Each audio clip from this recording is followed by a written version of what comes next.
भाई को लाखों पैकेट पियो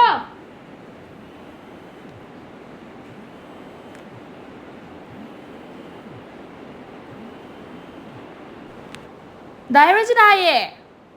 아마나 한기도네 신 한기 너에게 싱글 들어 마서 거자보다 아들 발칼라기고 사이 빨리 할로 다이어리지 마마타도 이루제리 아이 마마나비네 ꯍꯣꯏ ꯃꯃꯥꯟꯅꯕꯤ ꯅꯍꯥꯃꯨꯛ ꯑꯃ ꯃꯃꯇꯥꯒ ꯂꯥꯛꯃꯤꯟꯅꯕꯗꯣ ꯍꯣꯏ ꯑꯅꯣ ꯎꯞꯄꯒ ꯑꯃ ꯃꯤ ꯉꯧꯔꯒ ꯅꯣꯏꯔꯒ ꯐꯖꯕꯗꯣ ꯑꯗꯨꯗꯣ ꯑꯣꯏꯗꯣꯏꯕ ꯍꯣꯏ ꯃꯃꯇꯥꯗꯣ ꯏꯔꯨꯖꯔꯤ ꯑꯗꯣ ꯃꯥ ꯌꯥꯝ ꯀꯨꯏꯅꯤ ꯌꯥꯏ ꯑꯗꯣ ꯑꯩꯗꯣ ꯐꯣꯟꯗꯣ ꯄꯥꯏꯔꯒ ꯋꯥꯔꯤ ꯁꯥꯟꯅꯔꯝꯃꯣꯏ ꯍꯣꯏ ꯗꯥꯏꯔꯣꯖꯤ ꯍꯣꯏ ꯊꯝꯃꯒꯦꯀꯣ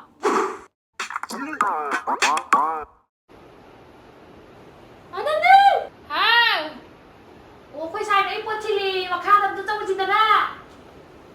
ꯉꯝꯃꯔꯣꯏ ꯇꯜꯂꯦ ꯑꯩ ꯂꯥꯛꯑꯣ ꯑꯩ ꯗꯣꯡꯒꯨꯝ ꯇꯜꯂꯦ ꯍꯥꯏꯕ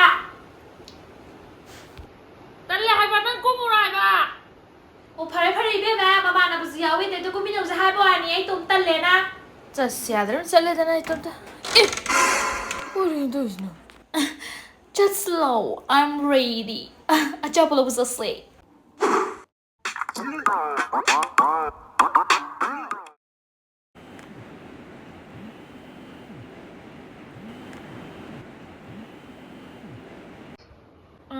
ꯍꯜꯂꯣ ꯚꯥꯏ ꯚꯥꯏ ꯀꯩꯗꯧꯔꯤꯒꯦ ꯁꯨꯝ ꯐꯝꯃꯤ ꯚꯥꯏ ꯀꯩꯗꯧꯔꯒꯦ ꯑꯣ ꯆꯥꯛ ꯆꯥꯔꯕꯣ ꯆꯥꯛꯁꯦ ꯆꯥꯔꯦ ꯈꯤꯇꯪ ꯆꯥꯔꯦ ꯀꯩ ꯂꯩꯔꯕ ꯀꯩꯅꯣꯝꯇ ꯍꯥꯏꯖꯒꯦꯅ ꯌꯥꯒꯗ꯭ꯔꯣ ꯍꯥꯏꯔꯛꯑꯣ ꯍꯥꯏꯔꯛꯑꯣ ꯀꯩꯗꯧꯔꯒꯦ ꯑꯁ ꯑꯩ ꯍꯧꯖꯤꯛ ꯒꯦꯝꯁꯦ ꯀꯟꯅ ꯁꯥꯟꯅꯔꯝꯕꯅꯦꯕ ꯑꯗꯣ ꯅꯦꯠ ꯄꯦꯛ ꯂꯣꯏꯊꯣꯛꯈ꯭ꯔꯦꯕ ꯅꯪ ꯂꯨꯄꯥ 90 ꯈꯤꯇꯪ ꯑꯝꯇ ꯀꯥꯞꯄꯤꯔꯛꯄ ꯌꯥꯒꯗ꯭ꯔꯣ ꯀꯩ ꯍꯥꯏꯕ ꯚꯥꯏ ꯀꯥꯞꯄꯛꯀꯦꯕ ꯀꯩ ꯍꯥꯏꯕ ꯚꯥꯏ ꯑꯩ ꯑꯃꯨꯛ ꯀꯥꯞꯄꯛꯀꯦꯕ 15ꯒꯤꯗꯣ ꯖꯤꯑꯣꯒꯤ ꯑꯗꯨ ꯑꯝꯇ ꯀꯥꯞꯄꯛꯑꯣꯕ ꯍꯜꯂꯣ ꯚꯥꯏ ꯍꯜꯂꯣ ꯚꯥꯏ ꯇꯥꯗ꯭ꯔꯦ ꯍꯜꯂꯣ ꯚꯥꯏ ꯁꯨꯡꯇꯥ ꯇꯥꯗ꯭ꯔꯦ ꯍꯜꯂꯣ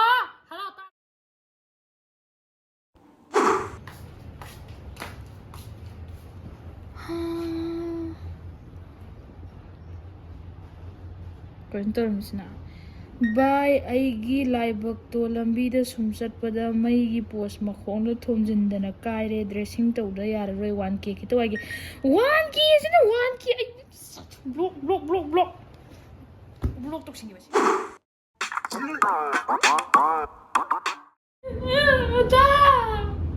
ꯊꯝꯈꯤꯅꯨ ꯑꯩꯅ ꯌꯥꯝ ꯅꯨꯡꯁꯤꯌꯦ ꯑꯩ ꯇꯧꯔꯔꯣꯏ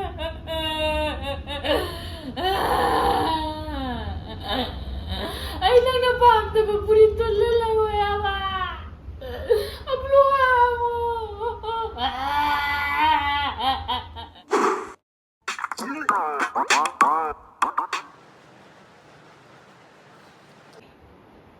ꯍꯦꯂꯤ ꯅꯪꯅ ꯄꯨꯝꯍꯦꯟ heli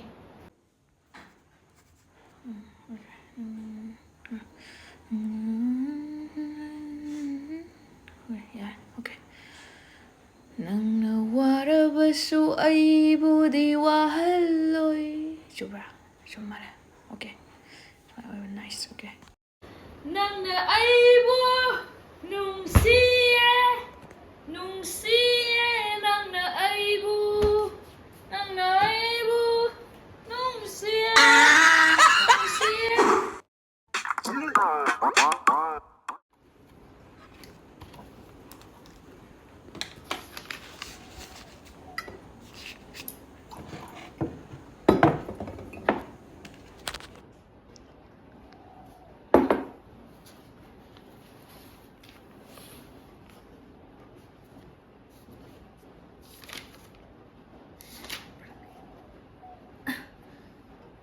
bai yam lang male thangna ba ka yam lang male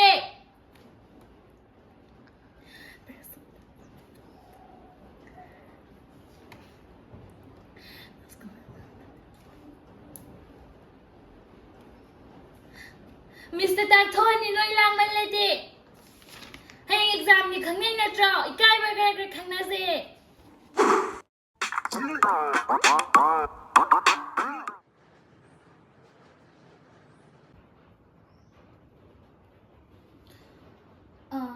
hello Dipsan kaino gi do eyelash extension gi do kaya oi doi no hoi volume gi do hoi ai do khoi reunion lai ba school kaino gi hoi adugi hoi amta hangbiro aduga smoothing gi do hoi smoothing gi do adusu sam do hai di ai do kaino sam je ka ya je ba sam je loi khoi re ting ju ting han ge khoi sam ji ai dre ba phat dre ba si sam ni ka hati kai re bai hoi aduga peeling ju tau jem ta hoi bai hang hai ra thame ko bai dukan chau si lao ngai kho kaino la kaino tau ge chin kitang changjal la khige ai do ana biya ma le chin je lipstick sangran ka la just la ai do chin do kem sang da ba do ai di lipstick tai da ba do ana bi ma le nang khang ni do ni tu gi ai ju kitang tension bane yam ki ba de haina de ai di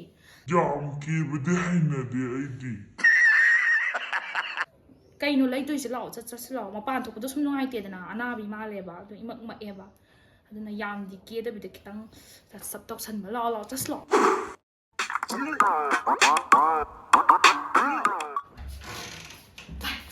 bai asidane tombi do nupa una hoya iban nang bo nupa una hoya ba nupa do nani mai kano do ne ha ba ama BMW thau do he ama saw go mu jaw do adu do ne ha ba khoina haina ba do una hoya ba khadi ka chin da kai do no khadi sang hoya ba yu lo